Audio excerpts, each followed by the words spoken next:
episode of Dorothy and the Dealer. This week, the guys are talking about, are your memories even real? Let's listen in on the conversation.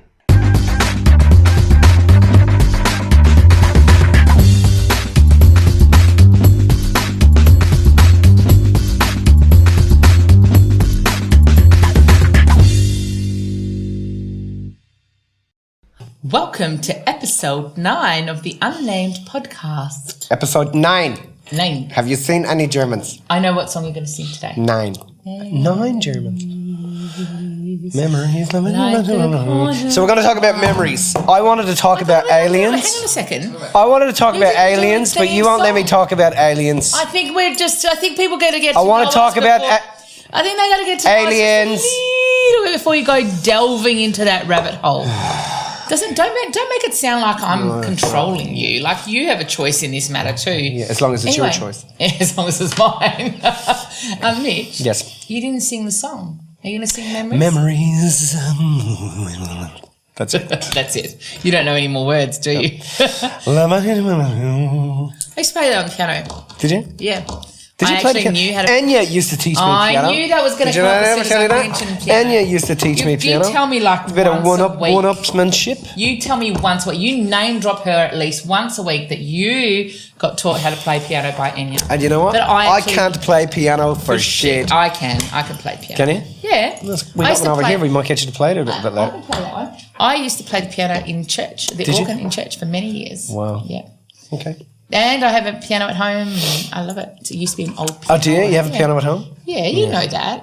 Oh, Lexi, yeah, remember Lexi climbed all over it last time she was there? Oh, yeah. I showed her how you could see on the inside. Oh, yeah. Anyway, we're talking about memories. See, memories. Right. You didn't even remember that shit. No, because I have a really bad memory. No, you can't have bad memory. Do you want to talk about memories? Yeah. What are we going to talk about? Well, do you remember what you're going to talk about? No, I can't remember anything. I thought that was funny. I think that I was having a conversation with young Jared, our neuroscientist, a resident neuroscientist, who's a really cool dude, and he's a neuroscientist from the University of Melbourne. No, I don't know where is it Melbourne? It's the University of Melbourne. Yeah. I'm pretty sure. And one of the universities in Melbourne. Yeah, he's a neuroscientist. And he's a neuroscientist, and he's a really intriguing dude because he really helped us to give foundation. Oh, here I am playing with my sword. He really helped us to give foundation to some of the work, and it's great to have a neuroscientist on side. We were talking about memory though, and we put a post out a couple of weeks ago, and it had some really interesting responses. Which post was that? It was a post about memory. Basically, we were saying that your memories are not real. And so, what I mean is that a video that you did yourself? No, I think it was a blog. Oh, I think it was a blog. Yeah. And basically, what we were talking about was that there was a test done. And to give some context or an example, there was an experiment done basically where they were asking people to remember where they were when they first saw 9/11. I think they did a study where straight after they had interviewed a whole heap of people and asked them what had happened and where they were when 9/11 what they saw, where they were, what had happened, what had occurred. And there's been lots and lots of other studies about this stuff done since then, but this was a great example. And they interviewed him then 2 weeks later, then they interviewed him 2 months later, then they interviewed him like 8 months later, so on and so forth, until they got to I think it was about 2 years. I thought the study was that they interviewed them at the start and then they didn't go back there for many years. That's what I thought. No. They interviewed them over a time period, and they interviewed them they did it 2 weeks, then they did it 2 months, then they did it 4 months, 8 months, and they did it up to about 2 years. And then they were able to show that the memory after 2 years was completely different to the memory of their first recollection of what they saw. And so they were so how I heard it was that the study when they came back years later anyway, when they interviewed them, their story at that time was totally different to their original story, and they were so convinced that this last one was their real story that they said that they must have been.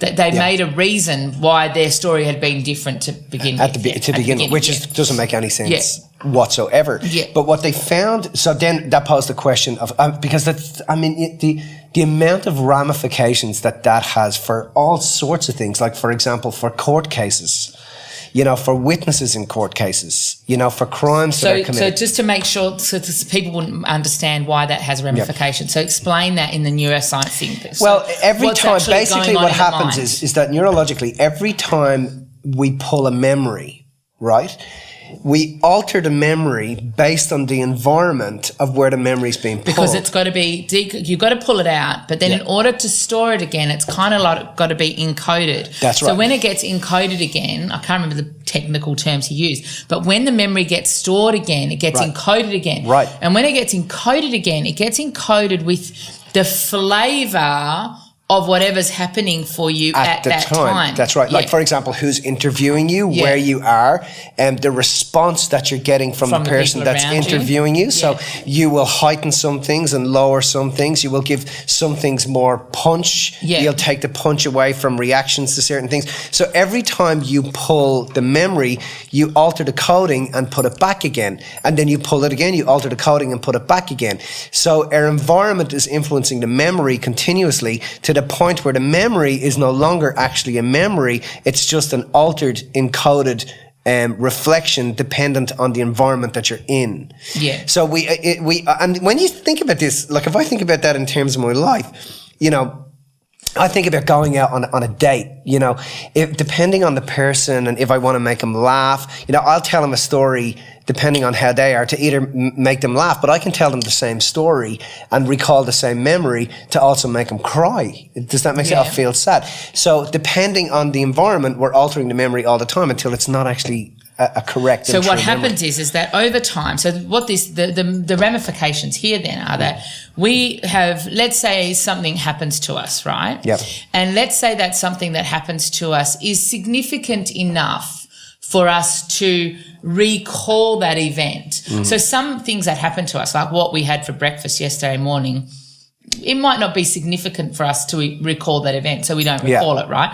But for whenever we have to recall an event over and over and over and over again, every time we recall that event, we are decoding it and encoding it so that it can get stored again. And every time we do that, we alter that in some way. So that if we were to be asked about that event 2 years later, we're actually going to be telling a different story 2 years later because the memory, because we've recalled it and recycled it so many times, is going to have a totally different effect. That's right. Yeah.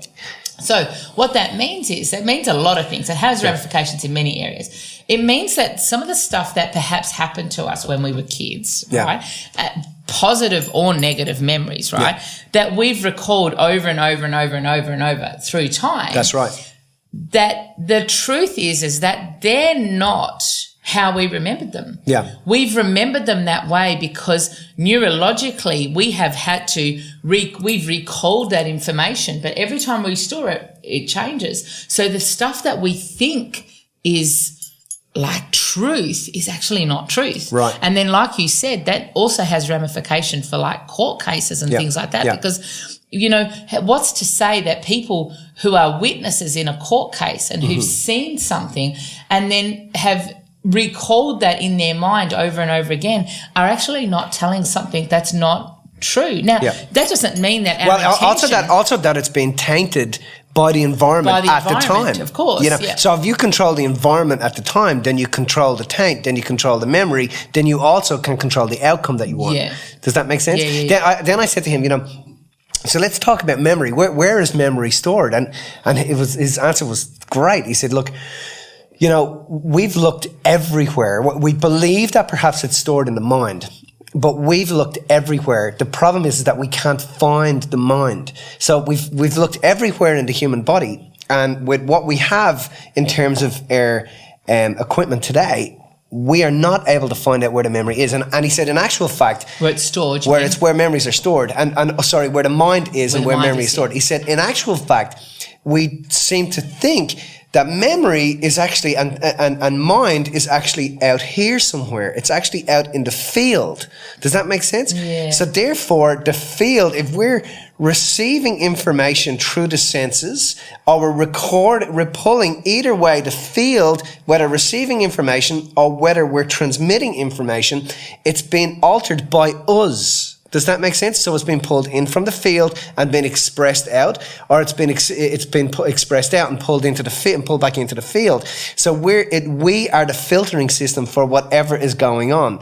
So therefore, it's then being altered based on how we are. Does that make sense? Yes. And that we are the filtering system positioning what's occurring in the world, which I thought, wow, that is just like mind-bendingly good. I think that needs explanation though, because I think that people hearing that might not understand that. Well, I think a good way maybe to explain it is, in What the Bleep, how she has, the movie What the Bleep, how she has the experience of her partner cheating on her. Yeah. Yeah. So because she's got this experience of her partner cheating on her, in her mind, she sees her world that happens. That's what men do. That's what men cheat, do. That's it. That's right. So her memory, it influences what she sees. So therefore, she's at the wedding and she sees a guy with a girl and assumes it's the groom cheating on the wife, which it's not. No, that's right. So that's kind of what we're saying. When we repeat the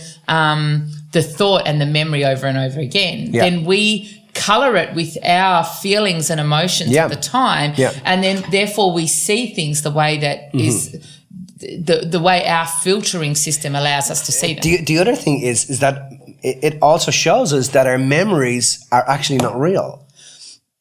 I know. That's like getting the toolbox and going the thing is into the machine. With us and with the amount of work we've done and with what we've studied, and we love studying and getting our hands into this stuff and, getting our minds into this stuff. We know that memories aren't real. Yeah. But that's just so big for somebody who hasn't heard some of that stuff. But hang on a second, that actually happened. Yeah. That actually happened. Yeah. But the truth about it is... But there's also a part of us that knows, there's also a part of us that knows that the memory's not real. There's a part of us, definitely, there's a part of us that knows that every time we pull that memory, we will taint that memory, we'll colour it and taint it depending on who's listening. That's true. Like if you're telling your doctor something and you're telling your mum something, you alter, you flavour it the way it happened. Like I watched my little girl hit her bleeding head, and she tells mummy one thing, and 10 minutes later she's telling the doctor a completely different story, and it's more inflated to make the situation worse. So then you're saying then, or better, or better. So then what you're saying then is in like 5 weeks' time, if we were to ask Lex what happened with the doctor thing, because we talked about that in one of the other podcasts, then she would be telling a version of her story that is not real. So that's true though as well. She does know it's not real. So therefore it poses the question of, so why are we altering it then? That is a good question. What is actually going on? Yeah. Why are we doing that? Why do we take a memory and alter it depending on the environment? And I think one of the reasons we do that, as far as I can see, is to give us some sort of sense of belonging and identity and some sort of connection with people. It allows us to fit in. Yeah. It allows us to fit into a scenario to make us, because we have a deep longing to want to feel connected to one another. We have a deep longing to want to fit in.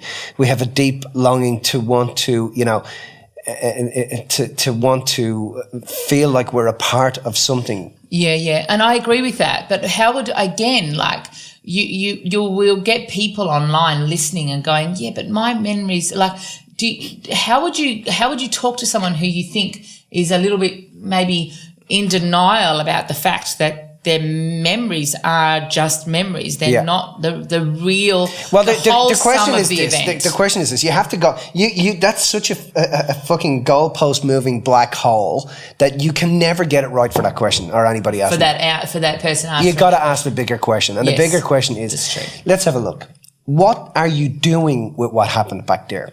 That's the bigger question. Yeah, I like that. What are you actually doing with what you perceive to be this memory? So, when you pull this memory up, are you using it to feel depressed or angry or pissed off or ripped off? Or are you doing it to actually construct your reality and use it as an inspiring tool to actually build the life that you want? Because at the end of the day, it doesn't matter what happened, only what you make it matter. So basically, you can take that memory and keep reliving it, rehashing it, reorganizing it, and focusing on the memory. And allowing it to influence your relationships, your career, your job, whether you travel the world, whether you've created a life that you want to fucking vacate from, or whether you've created a life that is a vacation. You can use that memory whatever way you want. Whatever way you want. So that's the bigger question. So what are you doing with that? Yeah. I like that. And you know, at the end of the day, because that, regardless of whether you believe that memories are real or not, the question, the question of what are you doing with it is relevant for everybody. Yeah. Everybody. Yeah. And it's kind of like, again, getting back to Jared, he was talking about, you know, when you pull up a memory, you may pull up a memory and look at that. Like, it's a bit like studying an anthill. Yeah. He gave a great analogy of an anthill. Say, we may find an ant, Mitch, and we know everything about the anatomy of that ant. We know everything about its movement, about what it does. We can find out everything there is to know about. We can pull that limb from limb and find out everything that there is to know about that ant. But it doesn't tell us anything about the anthill, which I thought, wow. Yeah. He said it's a bit like a footy player. You can take a photograph of a footy player catching a ball, and you can study everything there is to know about that photograph, but it doesn't tell you anything about the fucking game. Yeah. You know, and that's what, when we look at memories, they don't tell us anything about the reality of what's going on. Very good. Yeah. Other than what you keep pulling up and pushing down, depending on your environment. The bigger question is, listen, what the fuck are you doing with all this stuff?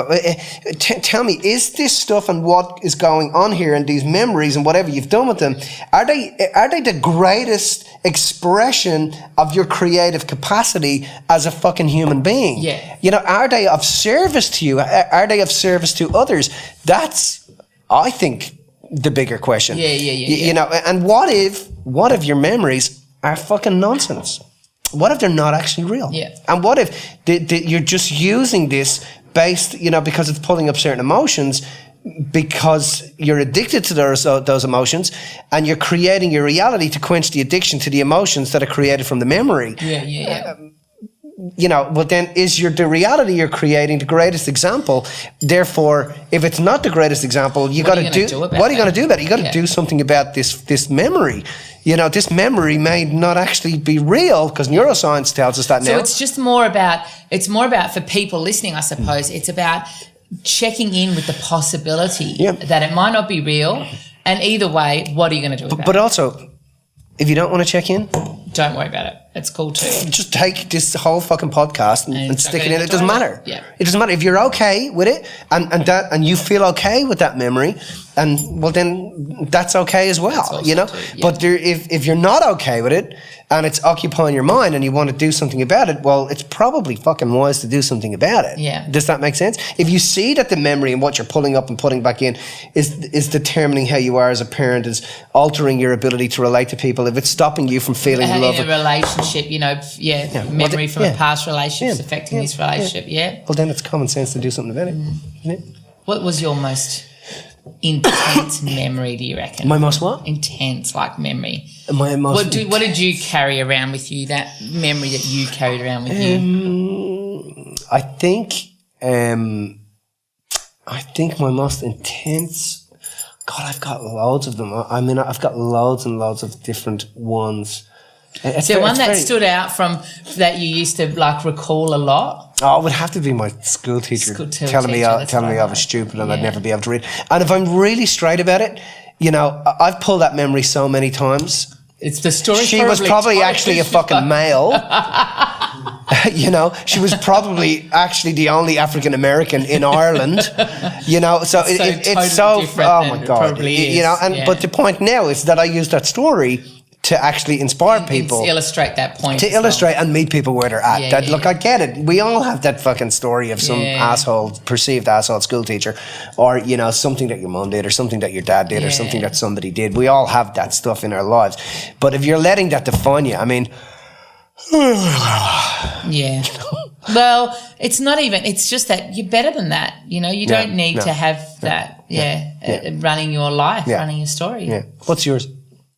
I actually don't know. I said exactly the same thing when you asked me, but I know, but a memory that comes up, I think a memory that keeps coming up is at school time, like when I was at school, and that I used to have to, that I felt like I wasn't enough just as I was. So I used to, there was one particular day that I remember that the kids were all talking about something and asking my opinion, and I pretended something else. They were talking about, it was like a TV show. What was your favourite TV show? Right. And mine at the time was MacGyver. Oh my God, I loved MacGyver. Did you? I couldn't watch it. It was just... Loved it. It was me and my grandfather. We used to just sit and watch it. I mean, I think one day... Or the A-Team or something like that. One day he made a tank out of a fucking pin or something. This MacGyver, man. Seriously. I don't know if it was MacGyver or the A-Team at the time, but it was one of those, right? And I was so embarrassed because I felt like I couldn't say that because I would we hadn't discussed this before, and I went first, and so I made up some bullshit story, and then everybody else had the same answer that I would have had, and I couldn't change my answer at the time. And that memory, I don't know why, but it keeps playing in, like I often go back to how I acted at the time, so I probably acted totally differently. Did you act like MacGyver? Did you do a tumble or a roll, or did you? No, none of that. The point is that we've all got those memories that keep coming up at different times, and we kind of use them as scapegoats. I mean, you've used your Mrs. Clark story as such a scapegoat. It's a good story. Yeah. Poor Mrs. Clark. Poor Mrs. Clark. Fuck, she's copped out hiding over the years. I mean, my God. I know. Anyway, she was pure concentrated evil. Anyway, here's to new memories. Boom!